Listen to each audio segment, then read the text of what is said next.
Welcome to TWitWoW, the best wrestling podcast made for wrestling fans, by wrestling fans, on the web today.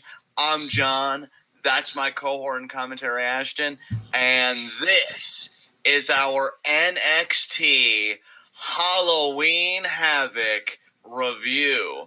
And I gotta tell you, boils and ghouls, as the famous Crypt Keeper used to say, I loved the energy of tonight's NXT. Where has this NXT been? And I know if I was to ask that to Hunter, he'd say, I don't know what you're talking about. It's always been here. To which I'd say, bullshit. This NXT had pep in its step. Everybody showed up. The matches showed out, and I was entertained for pretty much the entire show.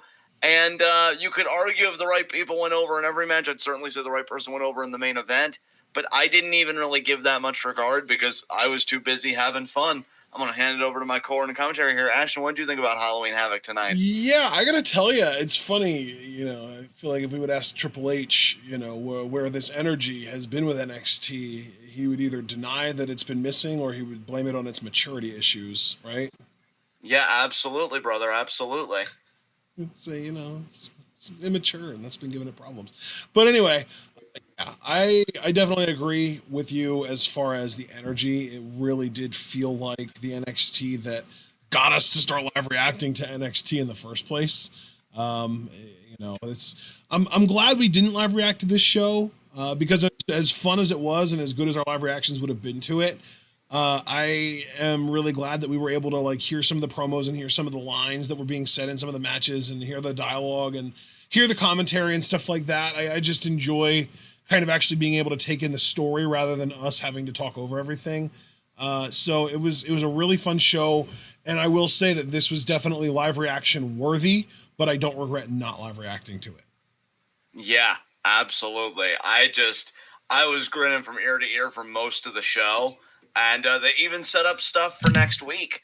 Which is good. They had their best foot forward. So I guess let's get into our first segment, Heat of the Night. And I got to tell you, this show was fire, so I ain't steaming. I got no heats of the night tonight. What about you, partner?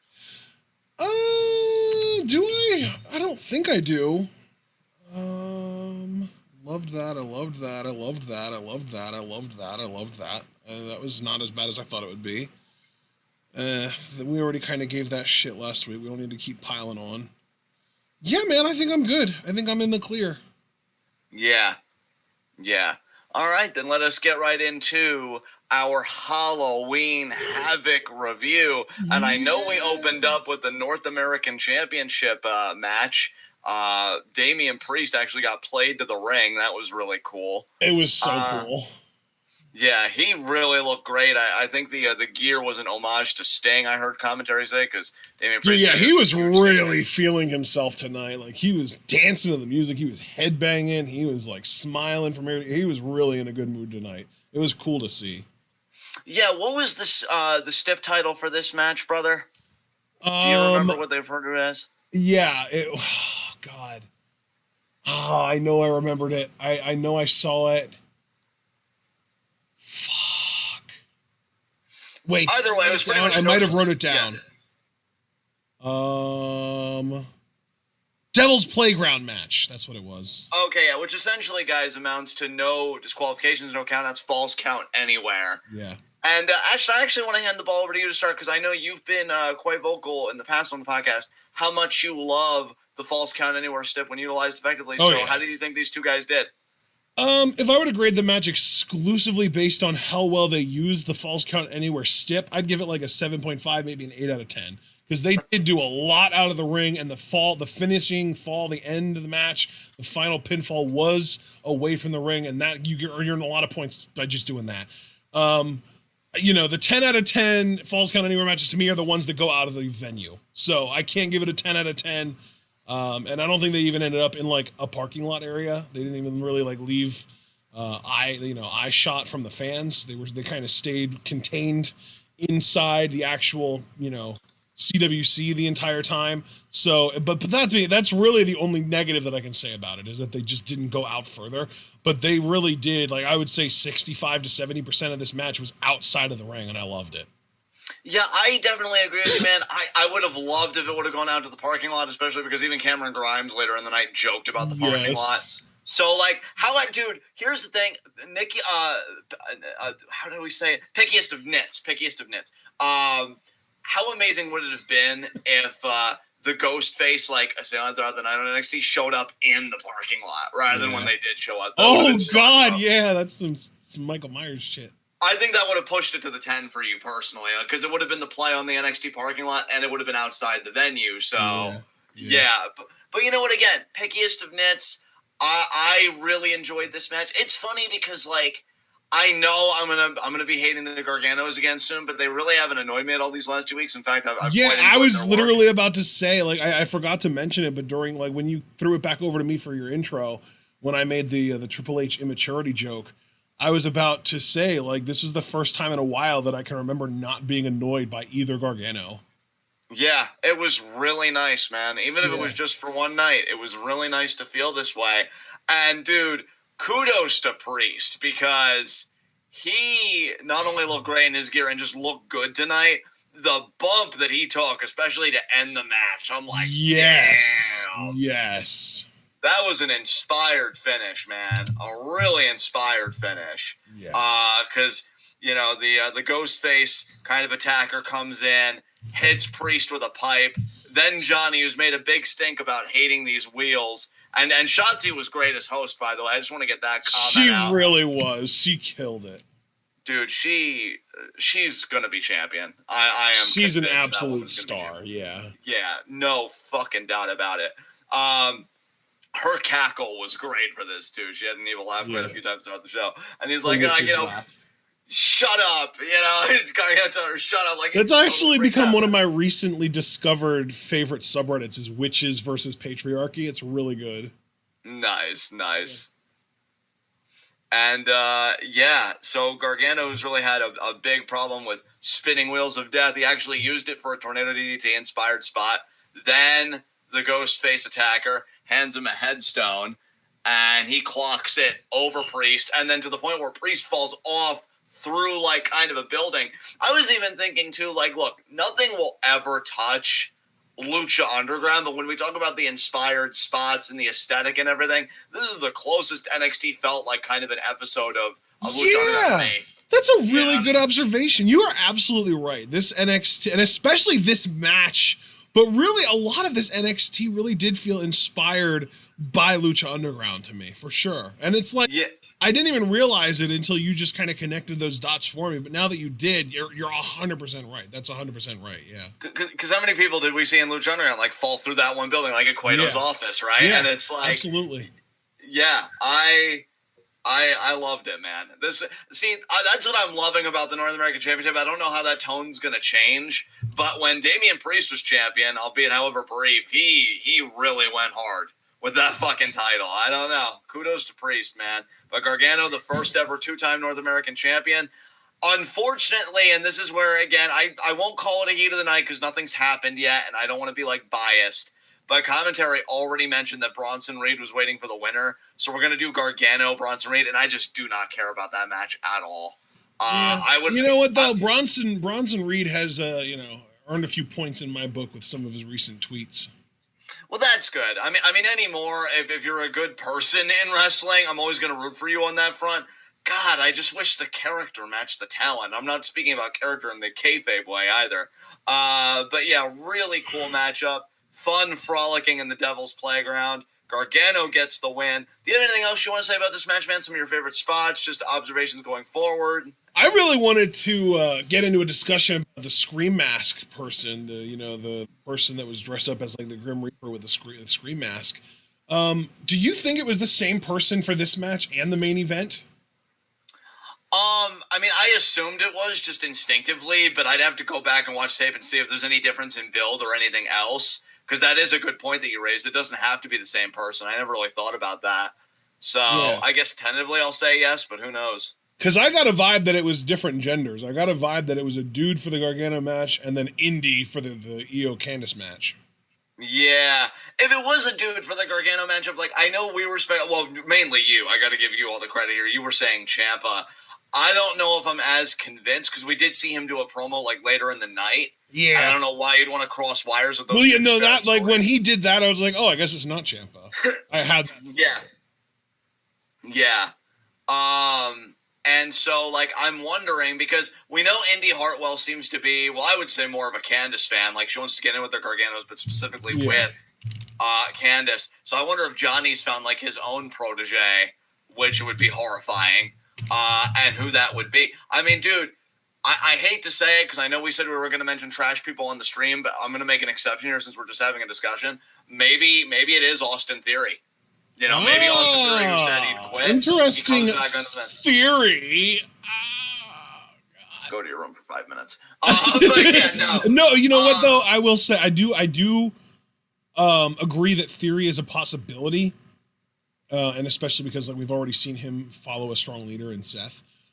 But I just looked it up, and dude, to be fair, Indy Hartwell is 5'9". She is on the bigger side. Maybe it was her both times. That would be cool if it was, especially because I don't want fucking Austin Theory to be a part of this. The only reason I even say Theory, too, was because, you know, it wasn't that long ago that, you know, Johnny did enlist him to wound Priest. And then I know they had their matchup, but Johnny won that match. So maybe Austin Theory's like, maybe I can learn from the Gargano way. Yeah, that's true. Man, that's a really good story. I just wish they picked a better performer to tell it with. Exactly. God, I really, again, am not interested. That's why I'm trying to savor Halloween Havoc for what it was, because it feels like they're setting up a lot of stuff going forward that is going to be trash. Precisely. So yeah, man, if it's opposite genders, I would say obviously Indy for Candice, which would explain, you know, a spot that happened in the main event, which we'll get to later. I'm not trying to jump the gun that far. And if it was a male for Gargano, my money's on Austin Theory for the time being. Yeah, that does make sense, because I forgot all about the fact that he, like, you know, that Gargano enlisted him and then beat him and that kind of stuff. Yeah. So, anything else you want to add? Just really the final few moments. I do think it was really creative and inspired the way that they went up to the platform that had the wheel on it, and Gargano did the DDT, and we got the lead pipe shot from the masked person, and then the handing over of the tombstone that Gargano was able to use. And that also, like, the handing over of the tombstone feels very much like my job is done here, but I still want to help my master kind of achieve his goal kind of deal. Again, though, inspired so much by Lucha Underground. I love it. And yeah, Gargano slams the headstone on Priest's face. He falls through a goddamn, I could call it like a wooden shed almost. Yeah. I think I put in my notes that it was just a haunted house, because it's like a little miniature model of a haunted house. Oh, we're going to talk about haunted houses later, brother, don't you? Dude, I know. I can't wait. But yeah, he landed on the concrete on the outside. Gargano, the one thing that he did do that did kind of annoy me was that he took for goddamn ever to get into the pin on Priest. It's like fucking Triple H on Booker T at WrestleMania. But it makes sense the Priest would be down for that long, because that was a hell of a shot from the headstone and then a hell of a fall through a goddamn building. Like, yeah, you would expect him to be down for more than like 30 seconds. Yeah. Yeah, absolutely. If this was Last Man Standing, Gargano would have won for sure. I want to ask you something. I don't want you to tip your hand too much, because I know we're going to get into conversations like throughout the review about this. What was your match of the night between the haunted house with Grimes and Loomis and then the main event? Because I'm guessing those three are in competition, unless you have a different one. I'd say this. Really? Interesting. That's awesome. Because I'm inclined to agree with you. I'm just still not sure at this time of recording. Because the haunted house match, I don't even know if I'd really call that a match. That didn't feel like a match to me. That felt more like a movie scene to me. Yeah, and well, you know what? No, I'll get more into it when it's actually our time to cover it. What is next, man? Because I don't want to to me, the match part of the haunted house match was like the 30-second squash that Loomis destroyed, Grimes in at the very end of it. Right. Well, I mean, since we're talking about it, because I just said I didn't want to jump the gun, but then you said that, I might as well just get out of the way and say that, like, one nitpick, again, pickiest to nits, because I really did have a great time all night, was that the rules were never clearly defined for this match. Yeah. And, like, I could understand that for Fiend Cena when they did it at Mania, because it's he books against convention. But I think they were trying to kind of do something similar with that, in the sense that, like, very clear. It was very clear that the Fiend was the one that chose the match at WrestleMania. What was that called? The Funhouse match, right? Yeah, exactly. It was very clear though that Bray was the one that chose that match, so it was like nobody knows what it is because it's his match. But with this, it felt more like the Haunted House of Terrors was kind of imposed on Grimes. We never really got that vibe that it was specifically a Loomis thing, that he wanted to do it, that it was his idea, until tonight. Tonight, it was the first time that we were like, oh, they're literally like in Loomis's house. Like they're literally going to his house. Like the Haunted House of Terrors is the Loomis house, right? Like we never got that vibe until tonight. We didn't really expect that going into it. Yeah. So when we get into that, I'll have more to say about that because I freaking Cameron was amazing tonight. But yeah, Johnny Gargano is now the first ever two-time North American champion. That's right. And again, it seems like Bronson Reed's on the horizon, which I'm very apathetic about, but we'll just have to see how that goes. So what came after the Devil's Playground match? Well, up next, we did get into some other stuff, but before we get into any of that, I do want to just address commentary because we had Vic Joseph dressed up as fucking Where's Waldo, as Waldo from Where's Waldo. And then Barrett is dressed up in his Bad News Barrett attire. And he does the whole, I'm afraid I've got some bad news. You look like a moron. He said that to Vic. And then he said, and I've also got some bad news for the Undisputed Era. Because then we see Pat McAfee and Team 1-2 making their way down the hall, getting ready to come on out and cut a promo. But before they do that, we do get to see Cameron Grimes backstage freaking the fuck out about his match tonight. And Regal walks up to him and he's just like, oh, they're here to pick you up in the parking lot. And he's just like, well, but wait, but the ring isn't in the parking lot. It's in the Central Wrestling Center. Or the Capitol Wrestling Center. I think you mean for me to have a wrestling match, right, William? And Regal's just like, no. And he like just kind of gently shepherds him along to take him out to the parking lot.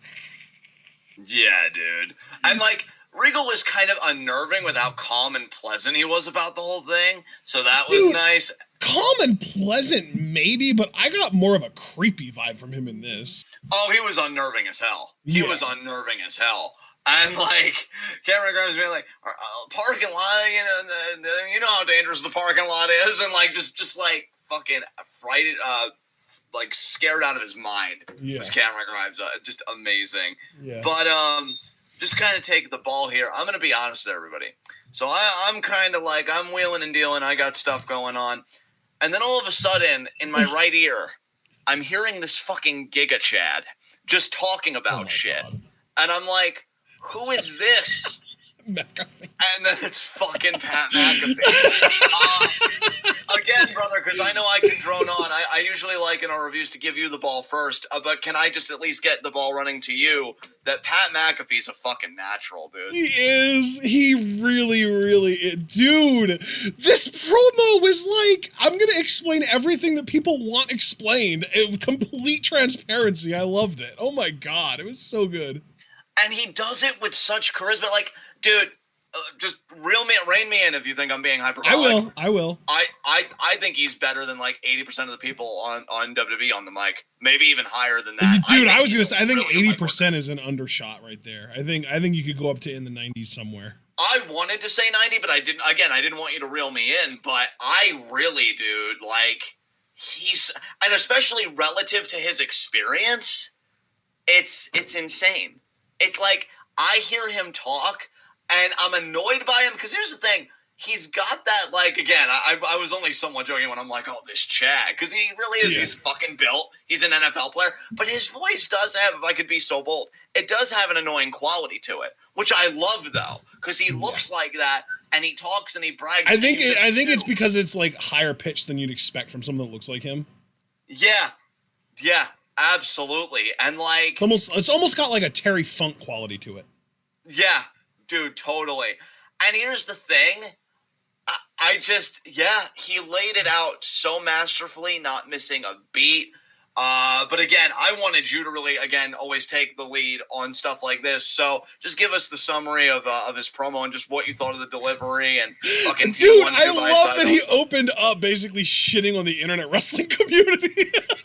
Oh my God, it was so satisfying. He literally just starts with, "Oh, I've been getting all kinds of messages from you people on the internet wrestling community. What a bunch of losers." Oh. And then he turns to the crowd, and I see a couple of clown masks here in the crowd, and it's just another day for them. That's their normal evening attire. It's just like, wow.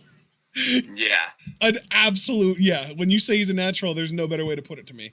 Then he basically says that when he had his match with Adam Cole, rather than being honorable and respectful and thanking him for coming down and having the match with him and giving him a real fight, Adam Cole just posed over his body. He was disrespectful, and so he knew that he wasn't done with Adam Cole there. He had to keep going. He had to work overtime to make sure that he was able to teach Adam Cole a lesson. But he didn't have the time to do it himself because he's got all this other stuff going on. He's got a YouTube channel that's about to hit 1 million subscribers. He's got this amazing talk show. He's doing ESPN shows. Like, he's everywhere. His life is busy. He's a busy man. He does a little bit of everything. He's got his hands in a lot of different jars, right? And so he gave someone a call, Ridge Holland. He literally said, a younger, better looking, in better shape version of myself, Ridge Holland.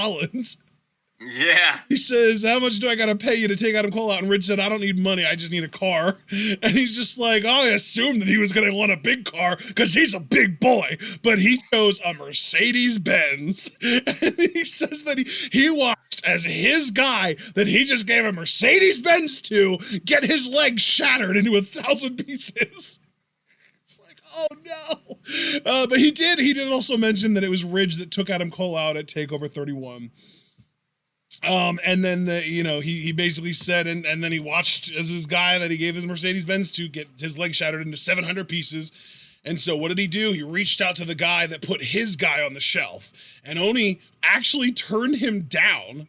And then he said that, that these guys, they're saying they can't be bought. Very honorable. They're very, pure. They're, morally pure guys and very noble. And eventually the stars aligned and they agreed to help him. But then he wanted them to explain themselves. He wanted them to talk for themselves, but they didn't have mics. So they you see Danny Burch going over to grab a mic from whoever was handing out the mics at ringside.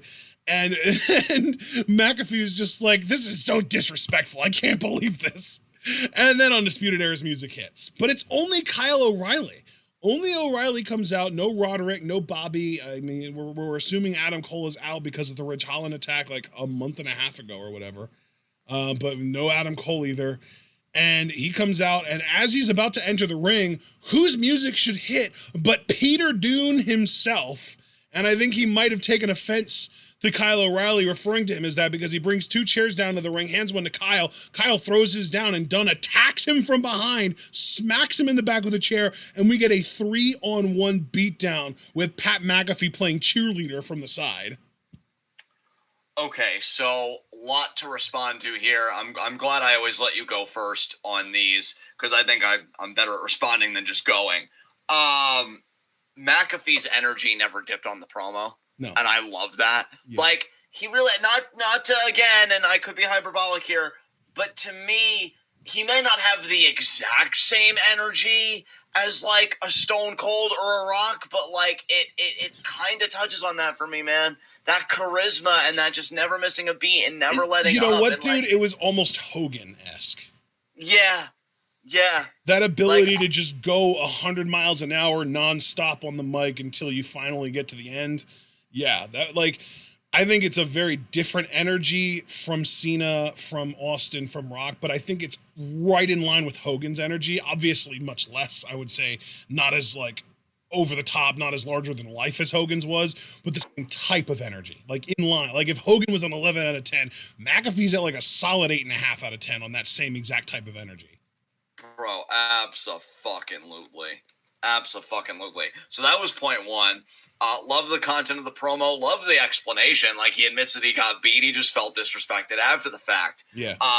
Love the tie-in with Team 1-2. Again, happy for Oni. Fuck Danny Burch. And I will say, with those guys as heel champions, there's only one title defense I care about, and this ties into points. Well, really, it's just point 3A and 3B. Future Shock. I want to see Cole and O'Reilly challenge for those tag titles and honestly win them. Yep. And the other point with that, Kyle O'Reilly is going to be such a massive babyface at the end of this to me. God, yeah. Oh my God, what this is going to do for him in singles. First of all, what this is going to do to his tag team profile if he wins the titles with Cole. But then long term, what it'll do for his singles profile, to get this babyface rub. Because I think it was Draven said, so is this setting up a War Games match? Inevitably, yes. I'm definitely thinking that that's going to happen. Mm-hmm. And as for the reveal, assuming that Pete Dunne isn't a piece of shit, because nobody said his name in the title wave from what I recall, I am really happy for the dude. Yeah. Because it's been kind of a struggle for him. He had the tag team with Riddle. And that obviously because of COVID had to go to Thatcher, and then we know what happened with Thatcher, and then blah, blah, blah. So for Dunn to find his way back into the mix in such a major way, and hey, he has genuine sour grapes, man. I mean, one guy that defected to Undisputed Era, Roderick Strong, was his tag partner who betrayed him. And Undisputed Era has been griefing him for a long time. Yep. So I don't expect, it would have been more weird for me, honestly, if Dunn did commit to standing by Kyle O'Reilly, because I'm thinking, Adam Cole's given Dunn problems. Strong has definitely given Dunn problems. I feel like Riddle and Dunn beat Undisputed Era at one point, for the tag titles, so they have an extensive history. It makes sense. And I think a lot of the time anymore, maybe because I'm so beaten down, the bare minimum I ask for any wrestling that isn't Stardom or New Japan, because I trust them pretty consistently, is make it make sense. Yeah. And this makes perfect sense to me. This makes absolute perfect sense to me. And again, aside from Danny Burch... And dude, remember, it was Kyle O'Reilly that originally called him Peter Dune. Yeah. I mean, obviously, Roderick was definitely more of an offender than O'Reilly because Roderick was the one that turned on him in the first place. But, Roderick wasn't here, O'Reilly was, and obviously Dunn just kind of has a problem with Undisputed Era in the first place, so why not take your anger out on the guy that started calling you Peter Dune and disrespecting your very name? Dude, absolutely. I completely agree with you, and I was going to say that with the exception of Danny Burch, 3 out of 4 ain't bad, for this group, because I'm loving McAfee, and he was solid enough in the ring. And in fact, if we're going to put McAfee in a War Games, I'm totally comfortable with that, honestly. Yep. I think he really impressed, and I think when you're with workers... I want him to do a somersault senton onto the entire Undisputed Era from the top rope. Fuck yeah. Maybe even from the top of the cage, I don't know. I'm really happy for Dunn, man, because I actually really worried that COVID and stuff, he'd be really displaced, because I think they wanted to move him on from NXT UK, since, dude, he was one of the most dominant champions that brand ever had. What else are you going to fucking do? Yep. And, like you just said, you want to see that spot from McAfee, and that's the kind of impression he left, and he's surrounded by, in-ring workers that are either competent, or just damn straight exceptional, like fucking Kyle O'Reilly and Roderick Strong, who is like a fucking Energizer Bunny in there. So yeah, if this is leading to War Games, which again, I absolutely think it is, it's going to be stellar. And I almost wonder, do you give it to the heel team or do you give it to UE, who has an extensive history with War Games? I hope we're going to be able to preview and predict that if it's happening on a takeover, which again, you'd have to assume that it fucking is. Yeah. So yeah, that's all I have to say about it. I'm loving this, man. I'm loving McAfee. Happy for Oni that he's getting this rub, and I'm happy for Dunn that he's found himself back in the mix. Good for those guys. Absolutely. Yeah, this was a great segment. Again, I always want, when something's this good, I always naturally want to just be this was the highlight of the night, but there were so many great segments tonight that I can't about this, because it was a highlight of the night, but far from the highlight of the night, because there were that many highlights of the night. Yeah, absolutely. So what came after this? Santos Escobar. Oh my God. This fucking man, okay? I know. I say it every review. I'm going to keep saying it, though. That's the beauty of being a co-host on a podcast, is this microphone right here. I can talk about that drip all night long. I won't. We have other things to talk about. But goddamn, if I don't, it's fucking winter here practically. Fall lasted for, a hiccup. And still... I find the need to fan myself when this man makes himself present. Holy shit. Him versus Jake Atlas. What did you think about this match, man? Oh, you mean Jake Thesaurus? Exactly. You see, you get it. Yeah. This match was fine, I guess. I mean, the match itself wasn't really the highlight. The visual of Legado del Fantasma was the real highlight here because they looked amazing with their El Dia de los Muertos inspired face paint, which each of them had half of their faces painted. And Santos rocking the 97 Rey Mysterio Halloween Havoc inspired gear. Like, the aesthetic, I mean, you already mentioned the drip. I don't need to keep going, but the aesthetic of this faction is incredible. Dude, I love this faction. I really do. And they have some synergy too, because you got to remember, Atlas actually hit the LGBT DDT in this match, but Joaquin Wilde, I got to give him credit when it's due, puts Santos Escobar's foot on the rope and literally helps him win the match. Dude, I think not focusing on Japanese wrestling, because obviously, you know, like, I adore fucking DDM and QQ and Stardom. This is my favorite faction since Worldwide Underground was no longer a thing. Yeah. Lucha Underground. Oh, yeah. I mean, even over UE. Yeah, even over UE, I'd say, honestly. Okay. Yeah, I'm a little more of a toss-up between those two, but it's definitely up there for me, for sure. Because here's the thing, I still love UE, and I will give you this if I'm just being very transparent. I think LDF does have novelty still, like they still feel fresher to me right now. So like I'm still kind of in a honeymoon phase with them, whereas UE, like I'm so acclimated to them at this point. But I love the synergy of the group. Escobar is an amazing leader. You know, a faction's impressive when I was so mad on Joaquin Wilde for so long, and I feel like this is such a perfect fit for him. And it's so great to see Raul Mendoza have something that's worth his talent level. Yes. And, like, it's great, man. And I'll say this, too, and I can't speak for you, so I'm only going to speak for me here, and I'll see what you think about this. But, like, there was a part of me that thought that Jake Atlas was going to win this because, you know, he's obviously made it very clear he wants to be Cruiserweight champion. And, like, you know, it's typical WWE booking, even if we like to treat NXT as separate. You get a title shot by beating the champion. I hate it, but it is what it is. But I love that with this faction, Escobar is so well protected. He wins the matches that you don't even think he's supposed to win. Yep. Would you agree with that? Oh, 100%. Yeah, absolutely, man. Yeah, that's like... I was in like the eye roll phase of accepting defeat as, you know, LGB DDT got hit. I was like, oh, fuck, they're really going to have Atlas beat him and get a title shot. And then Joaquin Wilde was just like, I got you, fam. We got this. We're going to be fine. See, and I love that too, because I think they even did that with you know, Isaiah Swerve Scott with Swerve. Because I feel like he got his title shot because he pinned... I mean, obviously, he beat him in the whole tournament when he was still Phantasma, but when he was Escobar, he pinned him in a tag match. See, now that I'm not as against. That I'm not as against when you pin a guy in a tag match. When you beat him one-on-one, though, it really strains credibility. Like, why are they even the champion right now? Just give it to the other guy. So, I love how they're handling him, man. I know usually it's like a Q&A for Foster joke, like, oh, Cruiserweight's like stealing the show. And, like, yeah, Cruiserweights are great, but I think it would be almost a disservice to make it as broad as to say the Cruiserweights when it really is Escobar and LDF. And for me personally, they elevate the people they're working with. Because I guarantee you, I wouldn't have cared as much about Jake Atlas if it was any other champion than Escobar. Just my personal opinion. I feel like these guys elevate people. They elevate the Cruiserweight title that I actually give a shit about it. And this isn't really much of a leap given that we don't really watch 205 Live regularly. I think he's one of the best Cruiserweight champions that title has had since Murphy and since Cedric. Yeah. I think he's definitely since incredible. Murphy. I don't think we have to go back as far as Cedric. I just know Cedric, I think, had a very dominant reign. But, yeah, like, not only is this reign dominant, but quality-wise, it's just been so good, man. I love it.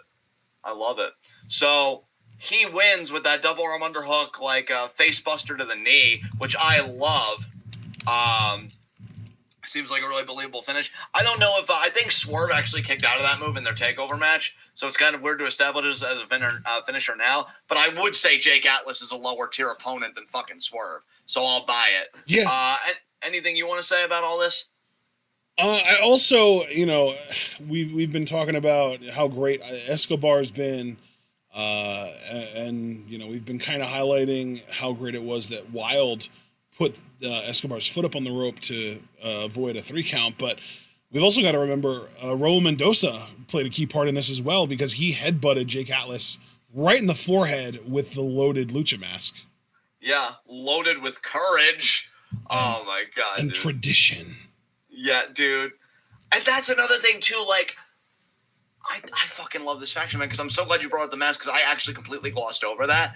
I love that you can have a faction with that aesthetic, the fine suits. We've seen cinematics of them before. They seem to be in like like Tony Montana like mansion.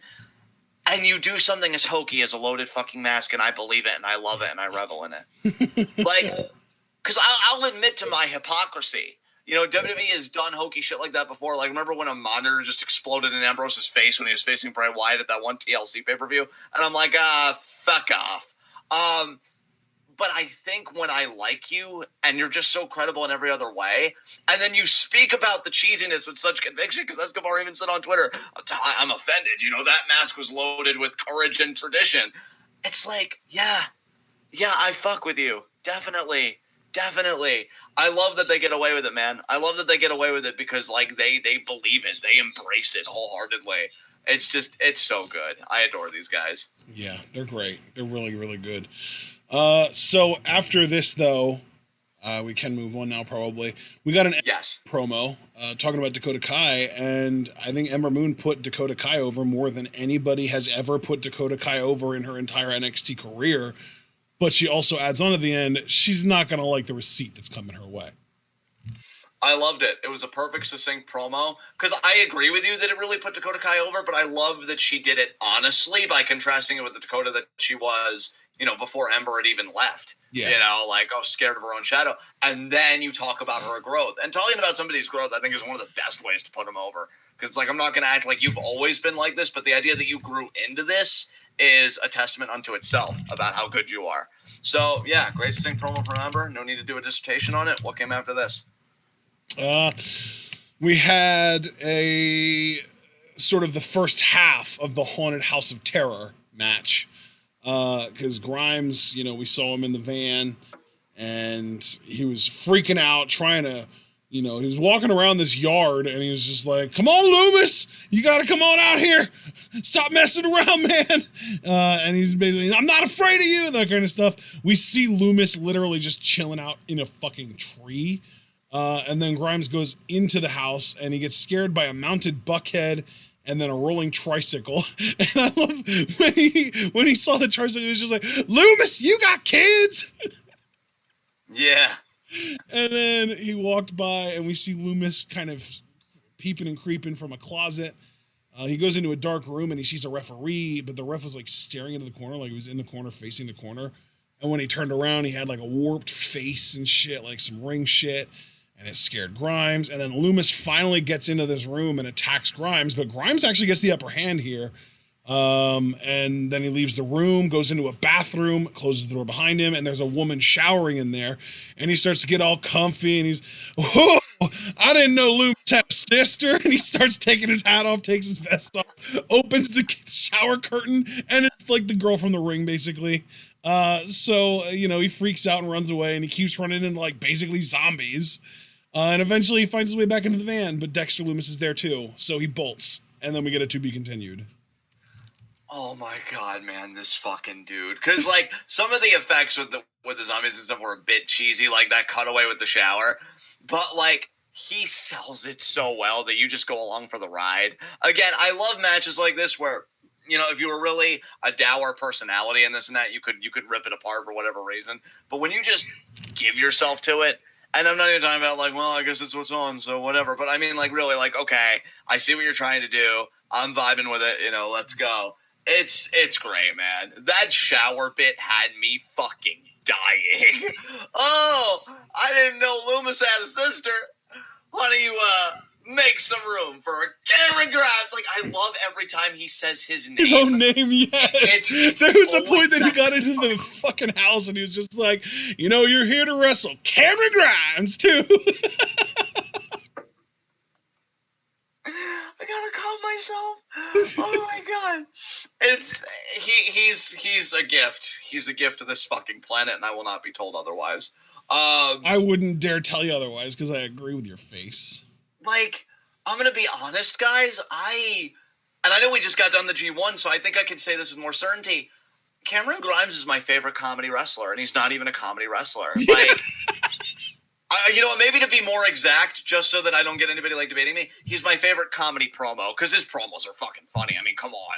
Like, yeah, he gets more laughs out of me than Truth, than Yano. Like, this dude, even though... Do we want to just take this one step further and say that, in your opinion, Cameron Grimes is the most entertaining wrestler in the world right now? Yes. Yes. Yeah. I will claim that as my opinion. Yeah. I get more laughs and more joy out of his matches in a well-rounded sense of appreciating in-ring work and promos more from him than like Yano or Truth or anybody that could really fit that bill. The dude is fucking, oh my God, so goddamn funny. I'm just like laughing my ass. Because, like, what a sleazeball, right? What a sleazeball that he's in this haunted house. He sees a woman showering, and not only does he not feel bashful about it, he's like, oh, you know, what better time to shoot my shot, right? Like, only Cameron Grimes, like... Yes.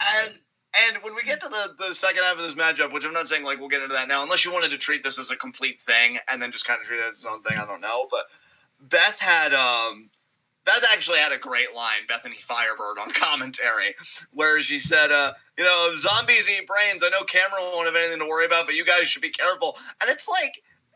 You know, she's not wrong, because it's like he's in the haunted house. I mean, this dude was literally just witnessed a referee, a coworker of his face all warped, like he just got attacked by the ring girl, and then he goes into a bathroom, and he sees a woman showering behind a shower curtain, and his brain just immediately goes reptile mode. He's just like, oh, lady, sexy, please? Yeah, and dude, the way he slides out of the vest, and he's genuinely feeling himself, right? He's like that's why I'm dying, because you know me, I project a lot, and my mind just gets away from me. But he's sliding off the vest, and I'm just thinking, this motherfucker really thinks he's about to seal the deal right here. He's just like, this bead of hair running down my chest, down into my pubes is gonna seal the deal for me, baby. Oh my God! Make some room for Cameron Grimes. I mean, at least he introduced himself first. Dude, what? I can't wait for this man to win all the things, really. Like, I honestly, I guess the only concern I have, dude, and I don't want to go that far yet, because I think that'd be way too pessimistic, so it's not that, it's just conjecture, we're just talking here. I really hope that he's not a Ziggler type in the company's eyes, where they're like, he's really good, we can use him to get everyone else over. Yeah. And you know, like, that's the thing, because like so far in his NXT career, that's been exactly what he's been used for. And that's really concerning to me, man. That's really concerning to me, because the idea that this dude wasn't even the one to beat Damien Priest for the North American title, and now I feel like he's even further away from it because it's held by a heel. I'm going to be honest, like, no disrespect to Johnny, he had a great match tonight. That's a fucking joke to me. Like, Grimes and Priest had the feud, and I'm like, oh, they're just going to pad out his reign until Cameron Grimes, like, built up. I'm really starting to fear, dude, that Cameron Grimes is going to be like a glorified legitimizer for other NXT acts, and that's a damn shame, because this was the kookiest shit, right? And he got it over. Him and Loomis both. I got to give Loomis his credit. Loomis plays his character to perfection. But he really put his back into this, and I just want to see him get rewarded for his efforts, so I hope that happens. Yeah. But do you want to just get right into the second half of the on-house match, or do you actually want to follow sequentially with the show? I like our chronological order format. We're close enough anyway. Okay, so then what came after this, man, after the two So then we got Ria Ripley versus Raquel Gonzalez then. It was the old Hoss fight. I will say this was actually a pretty solid match. I think Raquel really did hold her own here. I was expecting her to kind of shit it up, and it ended up not being as bad as I thought it would be. Yeah, I agree with you. I think it didn't overstay its welcome either. I thought it was more or less the perfect length, too. Yeah. Rhea did win with Riptide, so a good, clean win for Rhea. She's probably going to be next in line behind, hopefully, Ember Moon for the women's title shot. Then we got to see Cameron Grimes running down a road, and Vic's just like, is he coming back to the CWC? Yeah, if I could just take a step back just a second just to say a quick piece about Rhea and Raquel. Sure. I got to give Rhea credit, because it's great that she won, because you know she's going to be back in the NXT Women's title picture. But, like, this is why I really wanted her to go over Charlotte and for her to really get made, because unlike Charlotte, I have to give her credit for really selling for Raquel here. Like, I feel like Charlotte, if she was still around doing her thing, wouldn't have sold for Raquel nearly as well as I thought Rhea did here. Yeah. And it would have made Raquel look all the better if Rhea had gotten those wins under her belt and looked really legitimate, right? Because it's like, wow, Raquel is making somebody like Ria Ripley, who beat Charlotte at WrestleMania, struggle. And, like, I really want to give Rhea credit for going out of her way. I feel like she made Raquel's offense look really good, especially because she isn't, like, a small competitor, right? It was, like, a whole house fight. That was the whole bill of this match. And she's looking genuinely vulnerable. And I'm like, this really doesn't matter because Rhea's just lost all that fanfare and all that energy she had around her relative to when she beat Shayna for the title. So I just wanted to make a quick note of that because I really felt like Rhea was a professional here, more so than Charlotte could ever hope to be in matches like this. And I think it made Raquel look good without having to go as far as to like, oh, yeah, I'll eat the pin for you because I don't think Raquel – I think that kind of push would have way exceeded Raquel's talents. But, yeah, to move forward, you said Cameron Grimes finding his way back to the CWC, and then what came after that? Drake Maverick is Hulk Hogan for Halloween. And then, you know, he talks about, you know, his team with Dane and stuff. And then we do see Killian Dane, who is the Shockmaster. Yeah, and then he's just like, oh, what about the costume? And he's like, oh, I'm not going to wear that. See, here's the funny thing about this. I'm never going to like Dane as a worker. I'm always going to be mad on him. And Drake Maverick's solid enough as a worker. But I love the effect that this is having on me because when Drake Maverick was doing the whole redemption storyline, even when I figured it was a work and I thought it was shitty by WWE to do, I'm not going to put that on Drake to say, you know, what's he going to do? Say no to a storyline when everybody needs work right now? No. I really enjoyed his mic work there. I thought he was very likable there. This, as far as promos go and just the interactions, this whole thing is making me agree with Dane more and kind of warm up to him more and liking Maverick less. Right. And I just didn't think that way because Maverick is so annoying to me in this. And yet Killian Dane being like, oh, I wasn't going to wear that crap. And he's like, well, I don't know what's wrong with you. You never want to have any fun? Like, you hated the music? Oh, definitely. And he's just like agreeing with Maverick. And I'm like, I agree with Killian Dane. This all sucks. Yeah. And it's really weird, man. It's really fucking me up here. So yeah, the sooner we move on from this storyline, the better. But I'm guessing it's going to linger for a while. Yeah, especially now that we have heel champs. I'm guessing these two are going to be in the title picture pretty soon. Oh God, I really wanted to be Future Shock, but you're probably right. It might be Future Shock at some point, but I don't think that'll be like right away. So right. So then we got back to Cameron Grimes, and he actually ran his way all the way back to the Capitol Wrestling Center, only to be confronted once he gets back into the arena by a graveyard with more zombies. Dude, you know what I loved about the second half? I don't even know if you caught this, because he didn't exactly do the thing that I love, but he kind of touched on it. He's like, I'm warning you, I'm Cameron Grimes, like, yeah. Just like, you can't do this to me. It's just like, yes. Yeah, I love what a fucking cliche you are, you magnificent sleazy fuck. Oh my God. So him and Loomis are like doing stuff in the ring. Again, rules like aren't even explained. Cameron Grimes selling his ass off. He's out of breath. He's exasperated. He's like terrified out of his fucking mind. I want to know who they painted up to portray Dexter Loomis's sister here, because she was doing some crazy ass tilt-a-whirl shit on his body, and then eventually she got thrown into Cameron Grimes. And I want to know who the hell that was. Dude, whoever that was, kudos to her. I know, and I don't think it was Casey Catanzaro because she actually looked a lot leaner than Casey. Casey is pretty muscled up. Casey's a pretty muscly girl. Yeah, whoever did that, low-key, like her build reminded me of AJ Lee. Obviously it wasn't AJ Lee, but that's who she reminded me of. Right. Yeah, dude, the visual for this was fucking fantastic. Yeah. And it was great.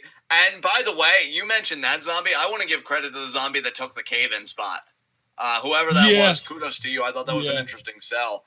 And, the zombies just cornered him. I do love that this seemed to be kind of an homage to, like, either slasher horror or almost, like, 80s horror in a way. Because Cameron does finally get cornered, even though he did fire off one cave-in and it wasn't a Loomis. Loomis gets the kind of choke in, the kind of submission in that he's been using. Cameron passes out. And I love that the zombies, like, enter the ring almost like they're going to feast on his innards. And you see the camera really zoomed in on Loomis's face. And it comes in with, like, that red slasher font, the end. Yeah, so I think it was really well produced. I think it was a great homage to, like, cheesy horror. And I think that kind of made it distinctive enough from Funhouse that I'm not going to call it a complete copy-paste, even though I think it was definitely inspired by it in a lot of ways. And it was just a fun time. Loomis gets the win, whatever the hell that even means in this context. And yeah, I just hope that these zombies and everything, it doesn't mean like a character change or anything weird for Cameron Grimes. Maybe he just takes a few weeks off and then we see him again. I'll miss him, but it'll make sense. And I'm curious what Loomis will do next year. Maybe him and Gargano will feud. I would not mind that at all. I think Loomis should be back in the North American title picture, because I know he got the one shot against Damien Priest, but Cameron Grimes screwed him out of that match. So if Gargano gets through Bronson Reed, and if he gets through a presumed Damien Priest rematch, I would actually be really interested with how petulant Gargano is to see him mix it up with Loomis personally. So we'll see how that goes. Yeah, I'm looking forward to just see Loomis kind of move up the card and challenge for some kind of title. I agree. I really felt like they were gearing up for him to be the one to be in the North American title match. When he won his triple threat and everything. So it seemed like they were really gearing up to maybe even put the title on him at that point, but the injury really derailed that.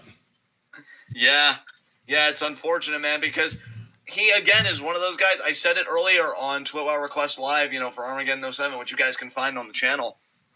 I made the joke that as I've gotten older, I've definitely gravitated to more character-driven performers. I'm not so much about the wow, such work rate, much wow, anymore. And yeah, Loomis fits that bill. He's got a solid character that you could really portray as like an unnerving heel. Like it's funny when they had DDP like stalk the Undertaker's wife, because if you wanted to be creepy enough to do a stalker storyline, which I'm not saying WWE should, especially in this climate, Loomis would be a great fit. Loomis would be a great fit for any creepy heel storyline you wanted to do. And as a babyface, like, he's oddly endearing in his own way. So, like, yeah. Well, as a heel, he's creepy. As a face, he's misunderstood, right? Absolutely. Perfectly said. Yeah. It ended up being a really fun match. Next up, though, we did get a really nice video package hyping up Io versus Candice. And then we got Shotzi kind of hyping up what her wheel would land on. And I know that you had a really cool idea that didn't end up coming to fruition, but it was, did you want to even talk about that, or you just want to pass it? I know. I mean, this chat already knows my history of being wrong. We don't need one more. But I will say, what I will comment on, since you mentioned the video package, dude, I love that it kind of spliced in clips from other like hardcore based matches. I thought that was so clever. Yeah. I thought that because I'll tell you something, dude. I can't speak for you, but when they did that, you know what my prediction was. I still thought it was going to be Shotzi's choice. So I guess that I will just mention in passing that was my guess. But I did think it was going to be something big, because you wouldn't make the associations with like Undertaker and Mankind and all them if you weren't going to do a really cool step. And I would say ultimately we got a cool step. We definitely got a cool step. Yeah. So is the match now? Are we already at the main event? No, we have two little things to address first. First of all, Tommaso Ciampa cut a promo backstage, complained about people expecting to be given things and wanting to blame other people for what they don't have. Says that he was never handed anything. He was simply undeniable, and that he's the greatest sports entertainer of all time. And for a long time, Ciampa was NXT. And maybe it's about time that he takes it back. And that starts with the Velveteen Dream. Yeah, I almost felt like this was kind of a work shoot in a way, because he said, like, a 25-year-old prodigy who can't help but get in his own way. Yeah. And I'm like, ooh, well, Ciampa, that's one way to put it, buddy, with what he has up against him. But yeah, it's a weird thing, man, because I obviously don't like Ciampa's ideological positions. We know that he's like Blue Lives Matter, and I'm vehemently against that for reasons I won't get into here. I don't want to derail the commentary. I mean, dude, the entire mindset of this promo was him just basically espousing conservative views. Yeah, I really wanted to say, like, okay, boomer, but I gotta be honest, and since we're talking wrestling, even his delivery on, like, an okay boomer type promo, I enjoyed. I enjoyed the promo delivery. He's still a solid promo, man. I gotta give him credit where he does things well. That's the thing, man. As obnoxious as his real life views might be, he's still a hell of a talent. Yeah. And absolutely. That's the thing, too, is as bad as his views might be, he hasn't committed any actual crimes like the guy that he's going after has. Yeah, absolutely. So solid promo from Ciampa. What came after this? So then we got just like a little advertisement for next week, which we just find out the two matches that they're going to be really kind of hyping up for next week, which is Ciampa, which we just found out about, and Ember Moon versus Dakota Kai. I'm excited for one of those matches. I'll leave the people here to figure out which one that is. I was going to say, yeah, the other one we might not even end up talking about next week, so we'll see. Yeah, given our new system. I was even thinking in my head, well, that's a skip. Yeah. So, yeah, what came after this? Eva, it's Candice and Io, man. It's Candice and Io. Candice comes out first. She gets a traditional entrance, and then Io comes out with a poppy performance for her entrance. Fuck yeah. I know Io's your girl, brother, so the floor is entirely yours. What did you think about this match, man? You know what? I feel like might have been some kind of like audio malfunction for the intro, for the entrance, because you could really barely hear Poppy singing at all. I'm assuming that it was a live mic, and I feel like they almost would have been better off with her lip syncing so that we would have been able to actually hear like the lyrical part of the song, unless that's just how it's mixed, in which case not a fan. But the actual match itself was very sort of PWG Guerrilla Warfare, maybe with the volume turned down a few notches. But like they did a lot, because it ended up she spun the wheel and it was tables, ladders, and scares. Oh my! Yeah, tables, ladders, and scares. I enjoyed that. Again, Shotzi was an amazing host tonight. How do you feel they utilized the stip, man? Did you feel like they were very inspired in their offense and the aesthetic of the match with like the black and orange ladders and the tables with like the body outlines on them and stuff like that? Yeah, I was gonna say I think that it was less of a problem of them not utilizing the stip and more a problem of the stip just not being all that exciting, you know? Oh, so like, tell me, if you could retcon this and do it your own way, what stip would you have given them? I know you really like my Shotzi's Choice idea, but even if like you didn't have that would have been ideal, especially because then if you make it a triple threat, then all of a sudden it's already like it's no DQ, no count out, like it's already practically the same fucking rules as this. It's just that it's not a ladder match, right? Yeah. So yeah, exactly. Yeah, I would have said though, like I wouldn't have wanted it to be a street fight, because if it would have been a street fight, you would have either had to put the title on Candice or ruin her undefeated streak in street fights. So I wouldn't have wanted it to be that. I don't know. I don't really know what the best stip for this would have been. I loved your idea, but I just feel like there's just something about like the old like, oh, it's a ladder match. I just think I'm not a big fan of ladder matches in general. Like I don't know. There's just something lacking, and especially when it's like, you know that either A, somebody is going to get thrown into a ladder, and I always get worried for their well-being, or B, somebody's going to jump off of a ladder, which that didn't happen in this match, but the other thing did. And again, if someone's jumping off a ladder, again, I'm going to be worried. Like, I don't like matches where I get scared for the performer's well-being more than I'm invested in the match itself.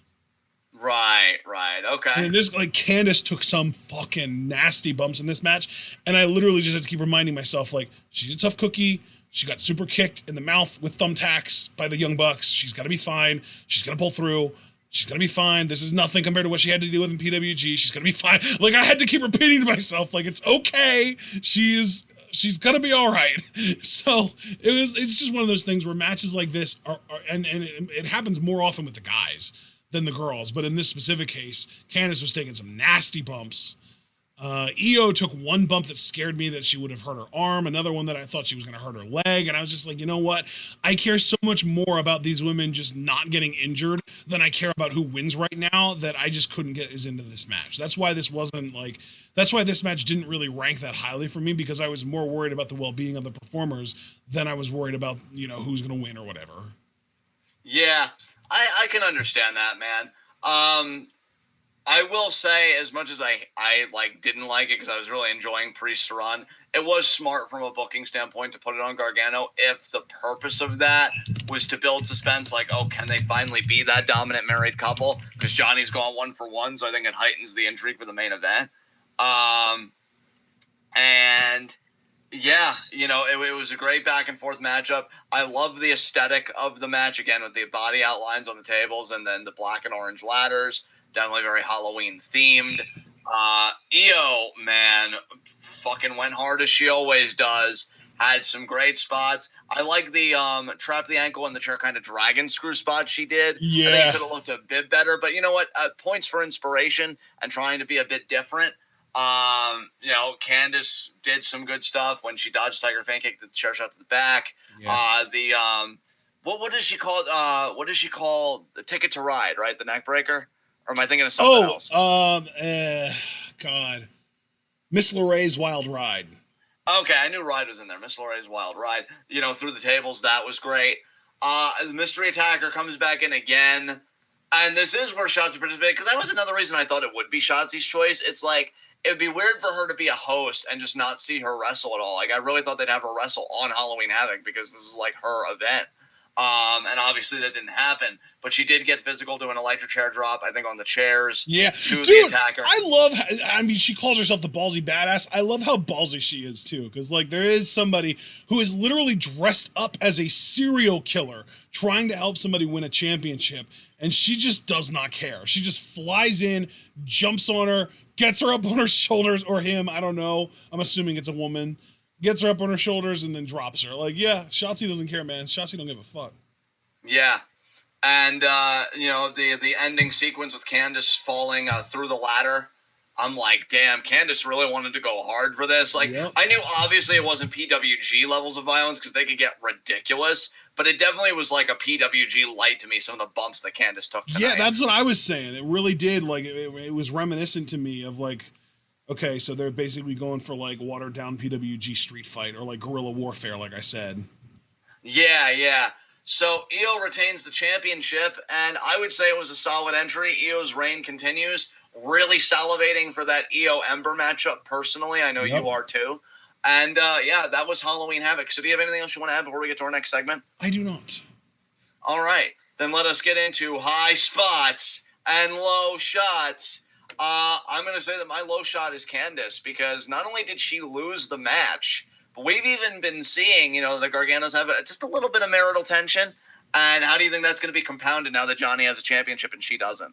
So, rough night for Mrs. Gargano on every front, because I don't even think the household's going to be that peaceful with that kind of schism between them. So, Candice LeRae is my low shot. Who's your low shot? God, I really, really want to give my low shot to Cameron Grimes, because he just basically got horrified and tortured all night, and he even got cock-blocked by a fucking ring lady, and, like, man, he just did not have a good night. But at the end of the day, I don't think that the Haunted House of Terror was even, like, a sanctioned match.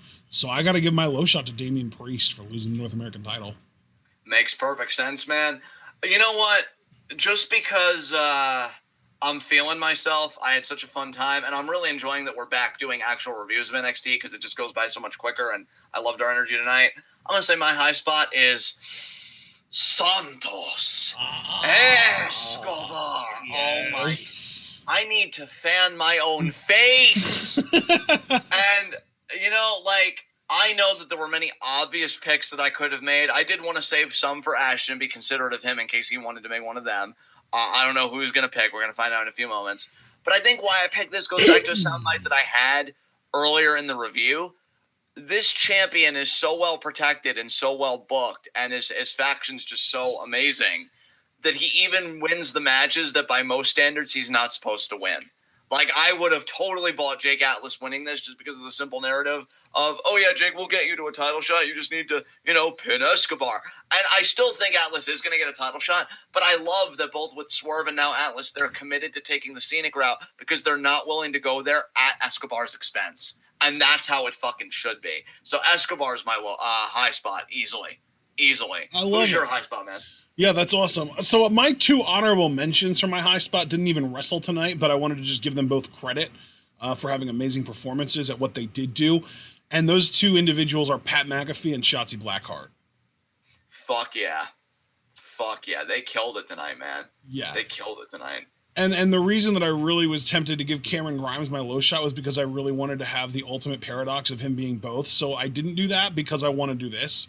Cameron Grimes is my high spot, not because of the actual shitty night that he had. He spent the whole night being terrified, but because of the performance. Because it was a one-man show. This entire match was a one-man show. You saw Dexter Lumis for maybe 1/25th of the screen time that you saw Cameron Grimes.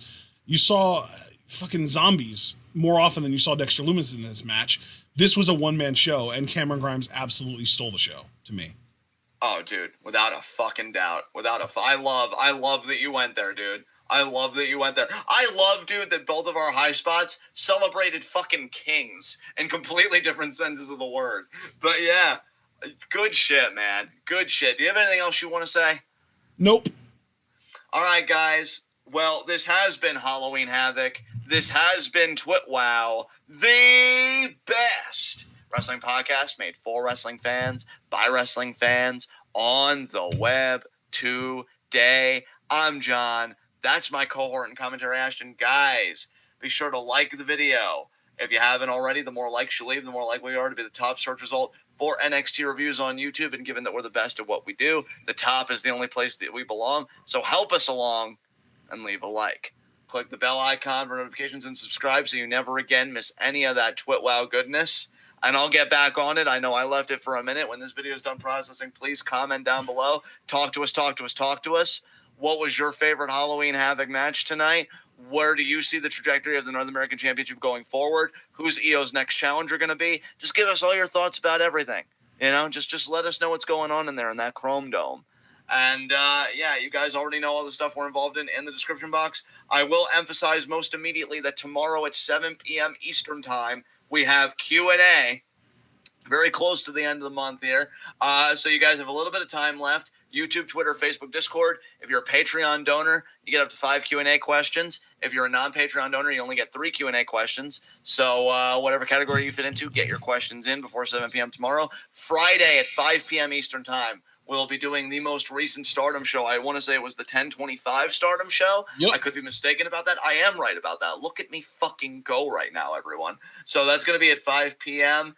And then I don't think we have anything the remaining Friday. That should be our only commentary on Friday. And then Saturday and Sunday, we're off. So you guys will be able to enjoy the weekend, and then we're right back at it, with a fresh week next week. And I'm sure, Ashton, we'll get the November schedule finalized soon. I know, brother, you always tinker with that. So be on the lookout, guys, when Ashton gets the November schedule out. And, with that said, again, most immediately, Q&A at 7 tomorrow. Friday, Stardom, October 25th show at 5. And we'll see you guys then. And until then, boils and ghouls, again, as the famous Crypt Keeper used to say, tune in, try not to be too frightened, and peace out.